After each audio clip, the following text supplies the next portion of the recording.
Glaz, very powerful operator, but it's kind of interesting to me that Blackbeard is not the one being banned, as I do feel he can be more influential on Consulate of all maps.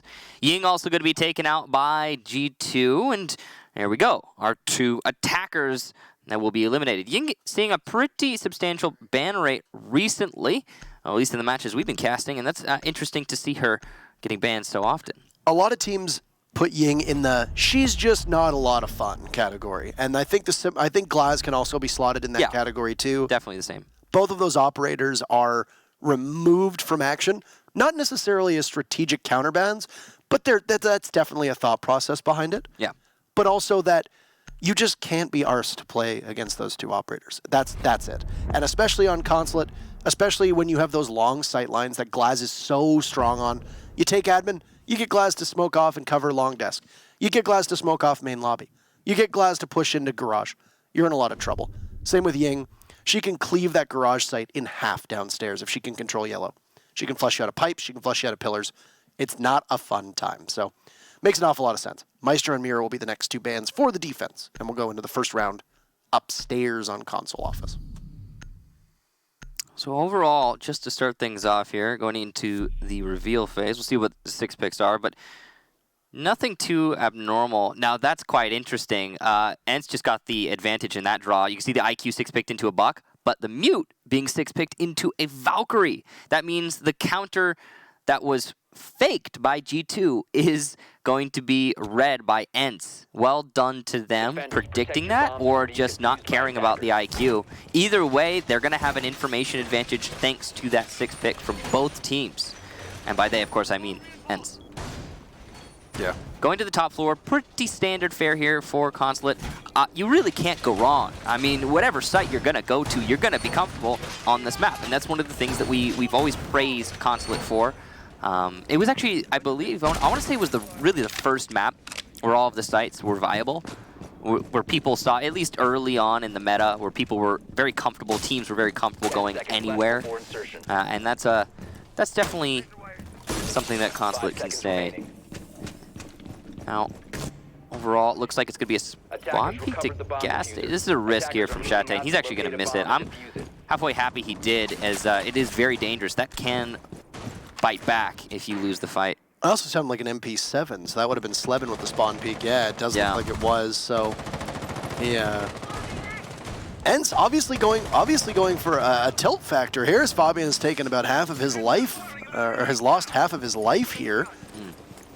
Not a great start. I think emotions have been running really high on G2. Frustration setting in, and they're lost to Secret, and then the draw to Penta. G2 is going to be playing angry today, but they're also going to be very hungry because G2 are not in a position to be able to lose this many games. Kanto Raketti, who can typically carry rounds for G2, all by his lonesome, will entry solo and get immediately fed upon by Slevin. That's really not what you want to see if you're G2, and you can see full information on Ence's side, as they're going to use the Yokai drone there to force Jonas back. That's right now, Ence is in full control, and taking out Kanto Raketti, these early frags, especially considering G2's recent match history, as you touched on, are going to be even more important because there's the tilt factor that comes into play. Yeah, it's really interesting though, because G2 is one of the most professional teams in Siege, and you would expect them to be somewhat immune to that tilt factor. I think this match right here is going to be a real test of that. Slevin's going to get his 2nd kill and Ence's 2nd kill in this round. He will be finished off by Fabian, who took 50 HP from Slevin earlier, but gets his revenge eventually. This is a really good start, though, as Wilkie's going to push out, but that little drop will give his position away. That is sloppiness on Wilkie's part, and a bit unlucky as well, as Fabian has been down on Visa's stairs, bleeding out. He'll crawl down to look for assistance. He'll have to find it from Goga. As Pengu is on a mission right now. He knows that he's got it down on Bonesy. He'll finish off. Goga will indeed drop to try to grab Fabian, and this is an opportunity where if Ence was reading this correctly, they could have pounced upon a double kill. Bit of a late rotate from Comfy. Will get caught out. A great play from Goga. The Spaniard hitting his marks, and you'll say goodbye to the Jaeger playing upstairs. 2 members left on this team. 2 Finns versus a Swede and a Spaniard with 40 seconds to go. Ence have made a series of mistakes up until this point where they were in full control. This could have been an easy lockout, but you could see 30 seconds into 2 versus 2 is plenty of time for G2 to win the round. Chate has the advantage of his yokai drones, but he has to be careful and keep his gun up as he doesn't have any other teammates to support him because Wilkie is playing downstairs. Goga inching his way into sight, and by long desk, Fabian. Chate's going to take down Fabian, though, putting this into a 2 versus 1, and Wilkie, the C4 from below. Ence will take the first round, and it was a close one, but they managed to get it quite confidently. That's a good start. Console does typically trend defensive over the last couple months. From what we've seen, ends up being one of the more defender-favored maps. I feel like you hear that a lot because the defense, I think right now statistically the defense actually wins more maps. I think we're in defense meta. We absolutely are. I hate to say it, but the loss of Lion has definitely hampered the attack quite a bit. Yeah. And the prevalence and strength of Echo, Maestro, Valkyrie, and Mira all in conjunction with each other and only 2 defender bans, I think give a massive advantage to the defense right now. You know what I think it is?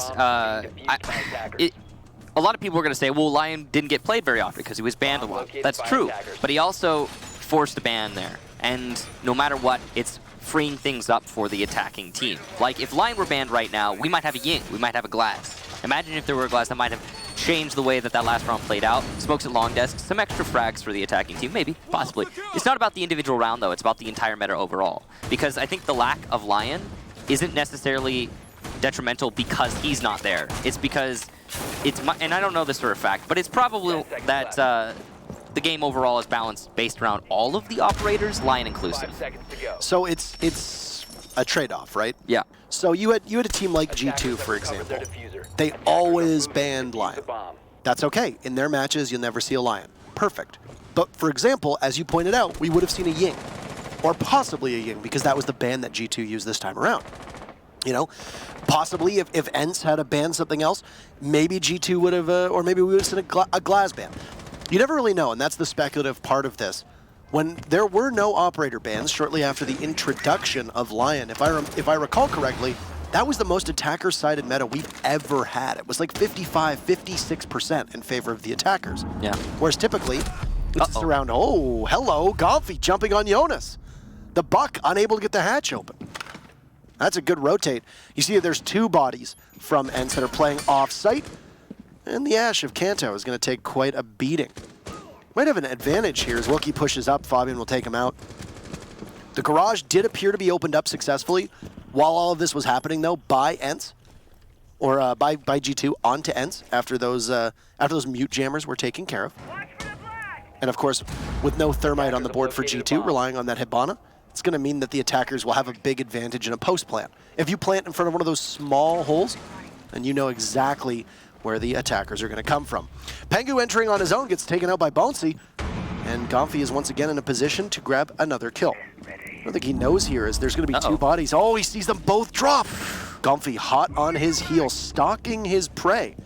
He's going to look the wrong way and know that there's 1 body, 2 bodies in server. We can see the outlines, but he can't. Goga knows and is aware, though, and that's a great shot from Gomfi, taking Kanto's head off. And there's Goga. Gomfi looking for a second, but Goga's going to hit the floor. Everybody do the dinosaur.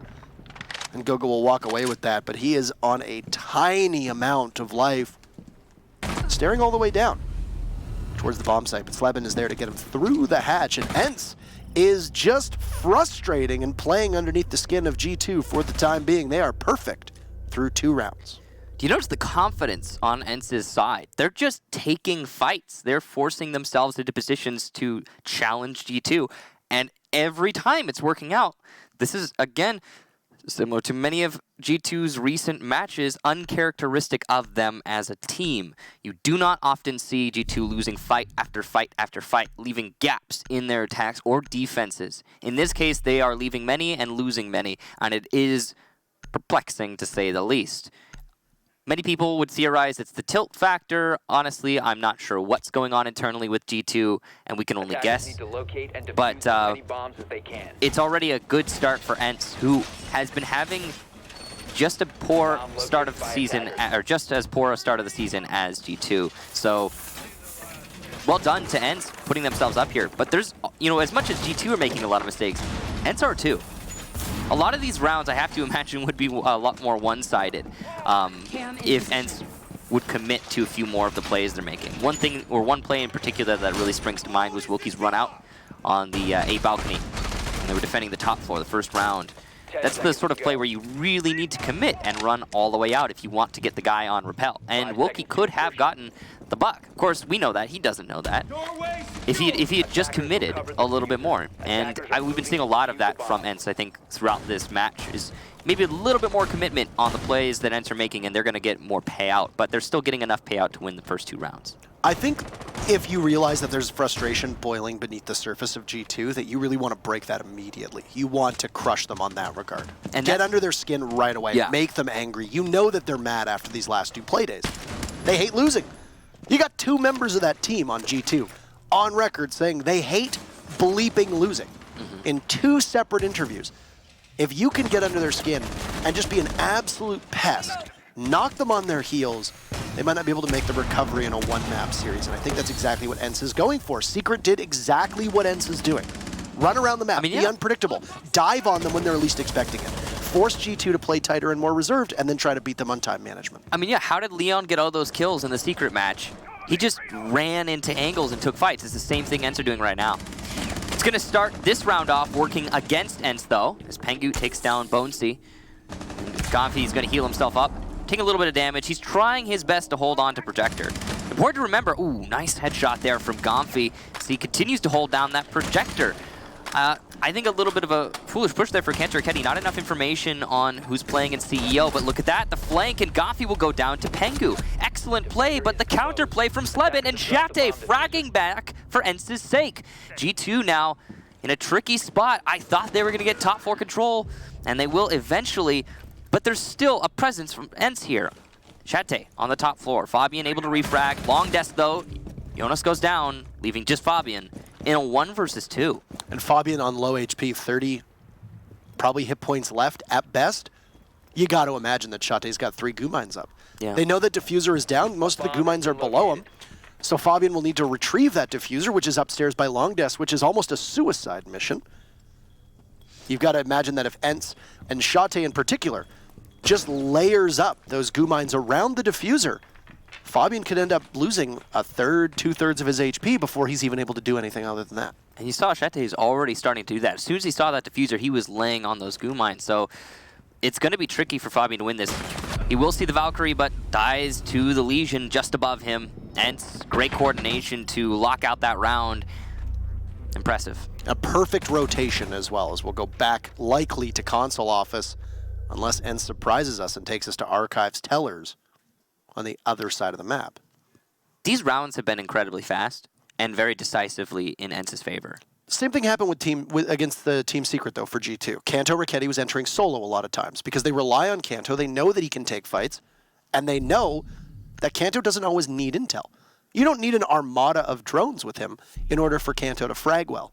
Makes him a unique player. It does. And he's one of the few who can do that confidently and successfully. But the issue is that if you've got great guns on the other side of the equation, who are in unpredictable positions, you throw all that conventional wisdom aside, and Kanto finds himself in positions where he just doesn't win. And instead of getting the opening frag, he is the opening frag. Yeah, and we saw it in that last round. He wasn't the opening frag, but he was still an early frag, and in Ence's favor. And why was that? Because nobody droned out CEO. Nobody determined, oh, hey, Coffee's playing in CEO as Doc. He's waiting for you to push into Projector. Maybe don't take that angle unless they're challenging it directly. And Cantor Raketti tried to run into Projector. So I feel like I say uncharacteristically poor when talking about G2 a lot recently, but uncharacteristically poor drone work from G2. Just a little bit odd to see. Back to the top floor, as you stated, a full split here from Ence, as they have won all of their defenses, and they're going to go back to their most preferred bomb site. Of course, there is that 4th bomb site, the new bomb site by Visa, but it is often ignored. And it's very likely in this match, at least for Ence's side, we will see it be ignored. G2 is one of the early adopters of that new site, but considering that they're definitely going to need to win as many rounds as possible, I don't know if they're going to want to experiment this time around. We'll find out when they get to their defensive half. When we try to say it's a win for a team, obviously numbers don't always matter. If you're playing, defense on Clubhouse and you win three rounds as a defender on Clubhouse out of your 6, that's usually a bad idea, or that's usually a bad statistic, right? Yeah. Here, I think this is a victory for Ence no matter what happens. You take G2 through 3 rounds and you've won every single one of them. Obviously, that number can continue to be improved upon. And look at this! Oh, say goodbye to Fabian as Shate is there. That's gonna frustrate the Swede. That's just ridiculous aggression there from Shate. And no reason to take that fight. Ence clearly has a game plan, and that game plan consists of take all of the fights, guys. They before this match, they were like, hey, everybody, just fight them. Just take gunfights and win them. And that's exactly what Shate just did. He won 2. And Cantor, that's 3 for Shate as Pengu goes down. Shate right now fragging against some of the best fraggers in the entire world. Cantor, Ketty, Pengu, and Fabian. Comfy's there to eliminate Jonas, and Goga is in the wilderness at the moment. If he says CCI plant, well, he's going to need to get through 5 bodies. He'll take 1 down, but a big 4K for Shate will give Ence the 4th round. Here's how I think Ence's prep work for this matchup went. Hey, Leon? Yeah. What did you do? Okay, cool. We're going to do the same thing. Thank you very much. All right, goodbye. Yep, that sounds about right to me, Parker. I'm definitely agreeing with you on that. I mean, what we saw in the secret match was exactly what we're seeing now. Just to build on what you're saying. Leon just took fights and won all of those fights. What is Ence doing? They're taking fights. And what are they doing? Winning all of those fights. Which is weird. That's not supposed to work. Not as much as it is working. Very, very confusing. You have a huge utility operator in Echo. Not strange to see him peek. Canto Ricchetti reinforced that second panel upstairs outside a CEO office on Bank. And as Echo, peeked 3 separate people in a previous G2 match. As long as you can keep your yokai drones in places where they can basically act as Valkyrie cameras, well, it's not the end of the world if you lose your Echo. He's an ACOG after all. A headshot's still a headshot, even though that MP5 suppress doesn't do a ton of damage. Yeah, you lose the plant denial of the yokais, but I mean, you can take those chances. It's kind of a bonehead move. But Shate just got a 4K off of some of the craziest things that we've seen. Yeah, and I mean, as long as his yokais are down, right? They're still gathering information. So yeah, I mean, he can be a decent choice for the ridiculously aggressive pushes. Oh, and speaking of, again, Shate is doing this. It hasn't worked out. Oh, he just missed it. It hasn't worked out for him just yet, but he's been trying it most of these rounds. He would keep Canto Ricchetti on that 0 frag limit that Canto is at right now. Slevin's peeking this yellow window on the yellow stairs, looking outwards, but G2's not going to take the bait.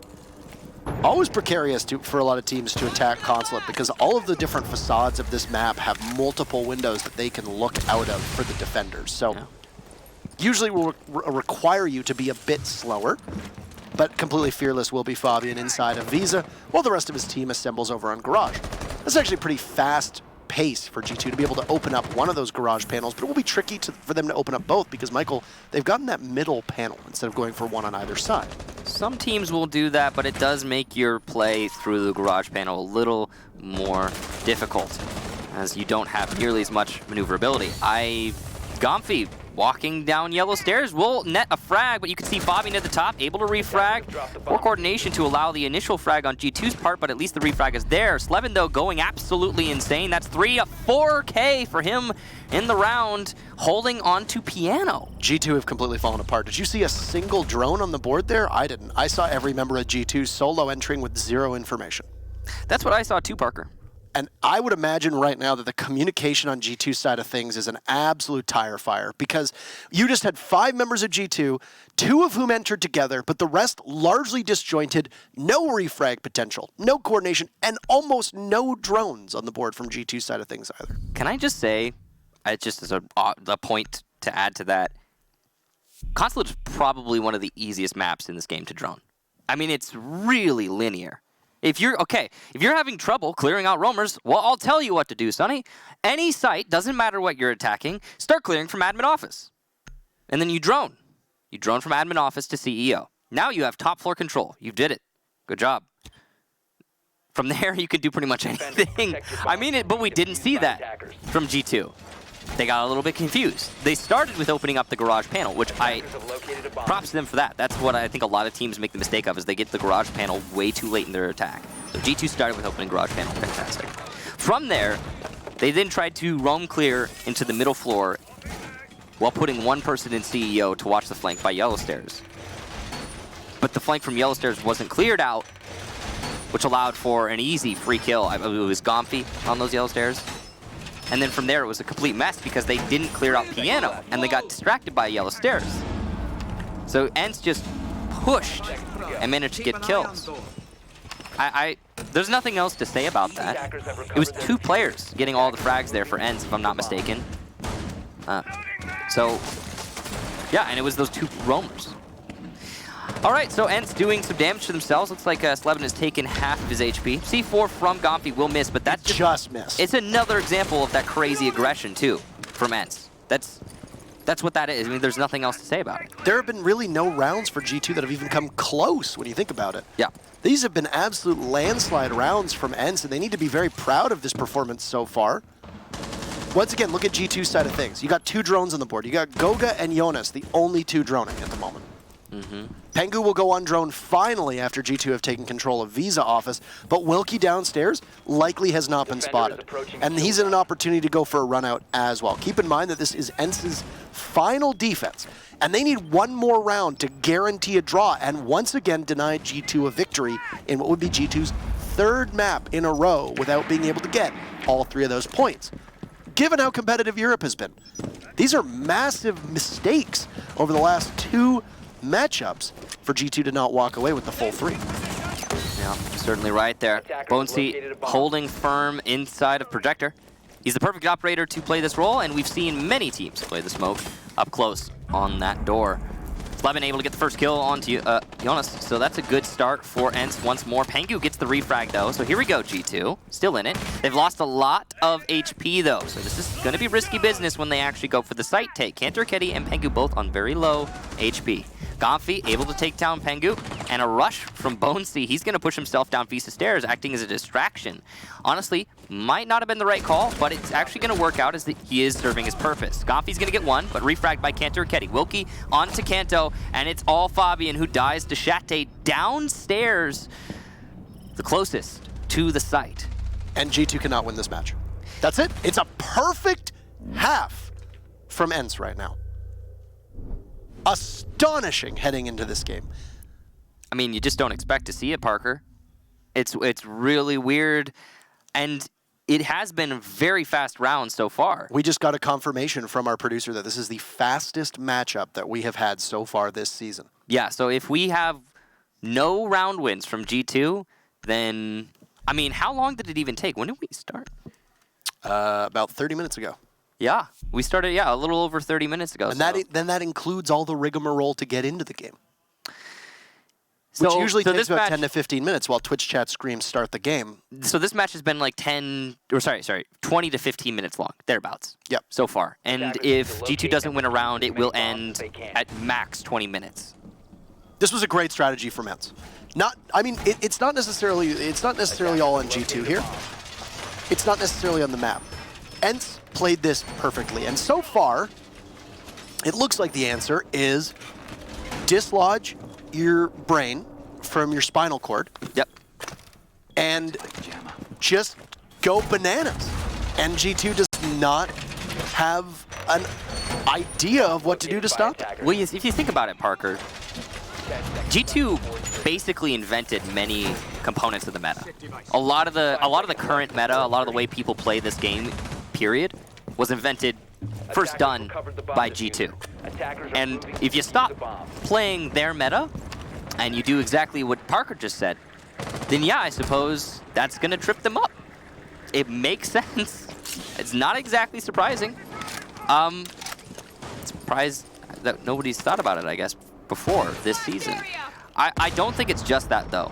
I think it's also G2 clearly are not playing their standard game, because usually the way G2 compensates for somebody dislodging their brain from their spinal cord is they win their gunfights. But G2 is not winning their gunfights. Case in point, Gomfy beating out Pengu, but here we go! Oh, G2 on the board, Michael. Making me eat my words. They're going to go ahead and get their first looking like possible win here as they're up 4-2 now. And this aggressiveness from Ence is being answered by G2 by doing the exact same thing on their defense. You've got members of G2 just running in and taking fights. So, you know, but this is what we usually see from G2. If you're not playing their meta, they're going to do just that. What Jonas just did to Shate, they're going to win their gunfights. Absolutely. And here we go, G2, finally waking up. I'm good to see this. Wilkie's positioned to possibly get somebody crouch walking out of piano, but doesn't realize there's a body playing in Zulu. It's going to be Fabian, and he just emerges and very quickly gets the kill. This is a big motivator for G2 with that intel there. A good shot from the captain of G2 Esports. And, well, you got to fight for a draw now, so we would have to see the first thing that we haven't seen one actually so far this season, which is two teams going perfect in the same matchup. I think we only saw a couple last season as well. In their respective halves? That is correct. Yeah. No, I think you're right. Looks like we're going to see the new site archives tellers here from G2. Not exactly usual, but as we talked about earlier, G2 was one of the early adopters of the newer bomb site on Consulate, so not terribly surprising. I do think it's a risk, but it might also trip up Ence, which is exactly what G2 need right now. This is fantastic for Ence, though. I don't know how Ence does it, but a lot of their 6 picks throughout this match have been exactly what they need. They just 6-picked off a Thermite into a Blackbeard, and while attacking the newer site, I think that's fantastic. It will mean, however, that they're not going to be able to open up that garage, which is going to make the attack a little bit more linear and easier to deal with on G2's side. Overall, it could backfire depending on what Ence's strategy is on this site, but I think it's a good choice. I think the Blackbeard can be very useful here. You know, it's a little bit too late for G2 to start waking up. I mean, they have to win now so many rounds in a row. 5, in fact, to not even get a win. And as you said, we haven't seen that, I think, this season, so it's going to be kind of interesting if they can pull it off, but at the same time, still shouldn't have put themselves in this position in the first place, of course. Bonesy going to be just inching his way towards that Vista doorway. My real question in this round is how will Ence choose to attack this? Because it's a newer site that many teams don't have a lot of experience attacking. Cantor Ketty, early kill from the yellow stairs door there onto Shate. That's exactly what you want to see there from G2 and what we were seeing from Ence in their defensive half. He's going for another, and he will not get it, but Gomfi will. Wilkie goes down, and Ence are falling apart at the seams here. Gomfi finally going to get a kill for his team, not against his team, but the damage is done. Cantor Ketty had a good roam. Also worth noting, though, that the Finka is gone. Unfortunately, that was the one that got TK'd, because your very first opening frag for Ence comes onto the Legion here, and because Legion is the first one that gets taken down, there's nothing to stop those Finka boosts, right? You can get echoed, sure, that'll knock you out of it, but Goga's only going to have a select few charges available, and he's going to probably save those for plant denial, if not maybe aggressively offsite roaming. If somebody were to drone for Gomfi right now, oh no, he gets downed and finished off by Fabian, just beaking aggressively onto pipes from the Locker's hallway. I was about to say, if someone were to drone for Gomfi, he could flash and kill Eunice pretty easily, but he's gone now. And that leaves just Slevin and Bonesy in a tricky spot. Much harder to do uncoordinated and zany plays on attack than it is on defense here, especially in the Consulate. That's exactly what you're seeing from Ence. It's really G2 thriving, given the circumstances. 2 bodies tossed at Bonesy, and that will be G2 picking up their second round. And Michael, I feel like we're barreling towards a tie here. It might happen, Parker. I think if you're G2, whether or not it's true, what you need to be screaming in terms of confidence boosters is it's defense-sided. It's defense-sided, guys. Really defense-sided. That's what I imagine is going on G2's side right now as they're thinking to themselves, we can win this. All we need to do is exactly what they just did, and G2 knows they're capable of that. So it's still very possible that this could go to a 6-6, but that also requires, in my opinion, Ence being pretty negligent. They're going to have to make some serious mistakes in order to lose this match. It's not just going to come down to G2's excellent play. It will come down to Ence's lack thereof. So we'll see what happens as we go to the middle floor. Interesting that G2 does not want to go upstairs. Attackers need to locate and defuse as many bombs as they can. Okay. They've gone to the basement in the new site and now the middle floor, so they're avoiding what is typically the most played site on this map. Yeah. All right, interestingly enough. Slevin and Gomfi really having an excellent match so far. Same with Shate. Between the three of them, 29 kills. Jesus. Yeah. That's a lot. That is a lot, Parker. Through 8 rounds. It feels like it hasn't even been 8 rounds. It feels more. We feel like we've been playing for like 4 rounds. Yeah. That's how fast these rounds have been. Well, yeah, exactly. I was gonna say. I mean, 5 seconds left. they've been like a minute and a half to 2 minutes tops. I really like to see these kinds of matches where you have this aggression, this fast-paced gameplay. It's quite exciting. Fabian going for spawn peek, as is Kanto Raketti. Kanto's going to eat some damage, but dish out some of his own, and he will land the headshot onto Bonesea. So there you go. The aggression on Consulate. Dodge, duck, dip, dive, and dodge. As now Jonas is here as well, looking for a kill of his own. Oh, light up one, and there's 2 bodies there. Could have knocked both of those dominoes down. He's going to deal about 180 damage, but he's not going to find a single kill, as both Gomfi and Slevin have time for resets. And that's the beauty of it. Because this aggression is so early and the damage is so early, at any moment, Ence could get those 2 players back to 50 HP, and they very likely will. Yeah. It's good to see that Chate's brought the IQ. That's going to be a very useful tool, especially against G2's current lineup. Kanto Raketti just continuing to look for fights. You can see that Rook Doc. We haven't had Rook Doc meta for a long time, but here for G2, they're just trying to have ACOGs to challenge and win fights. That's it. The double cog has come back in a hurry. Of course, right now on the test servers, that MP5's damage is being lowered from 30 down to 27. Really? Wow. Not really going to make that much of a difference when you see at high-level play that 70 to 50 to 70% of your shots are going to be headshots, and those are of course insta-kills. But for the general populace, that's going to make a big difference, really. Yeah, I got to say that that particular rifle. I mean, you got to be asking yourself, why are they bringing the MP5s of all guns? I mean, it's because they're laser beams. Yeah. It's easy to hit headshots with that gun. And ACOGs are so valuable on defense, and you're almost always going to have an ACOG permaban. Keep in mind that with Kaid being in, what was it, an assessment period, there you go. Speaking of ACOGs, Fabian lighting up Gomfi, but he'll immediately get pushed from Wilkie! No! Pulls out the underbarrel and sends Goga to the underworld inside of the bathroom on the main floor. This is a winnable situation now for Ence. They're still very low. You've got Kanto Raketti on flash, or you've got Slevin on flashing health, and you've got Wilkie on flashing health. The first actual bit of objective being played out is typing away on the laptop. Will be Shate getting the plant down. This is going to be a difficult prospect. Kanto Raketti with the overheal. He's got an ACOG available. One smoke gets thrown out from Ence, and it will clear. Shate leaving inside a piano with both Pengu and Kanto doubled up. Inside a lobby. Diffuser is down in piano, and there's going to be everybody from Ence watching in that direction. But G2 is completely blind. Pengu will take out Shate, equalizing at a 2v2. This is going to be all up to Slevin, but Kanto peeks very quickly. Wilkie will need to come in. He's got a huge advantage with the buck. He could just go for it. Pull the trigger, Wilkie. He's waiting, but he's not getting the calls. Wilkie, you gotta hurry. He's right there, Wilkie. You can't shoot through that. Yeah. You plant on the one part that you can't shoot through, and Ence comes so close, tantalizingly close. Fall just short, and it'll be 3 in a row for G2. That was technically winnable if he had grenades. He could have opened up a hole and lobbed a grenade, and it would have been his round.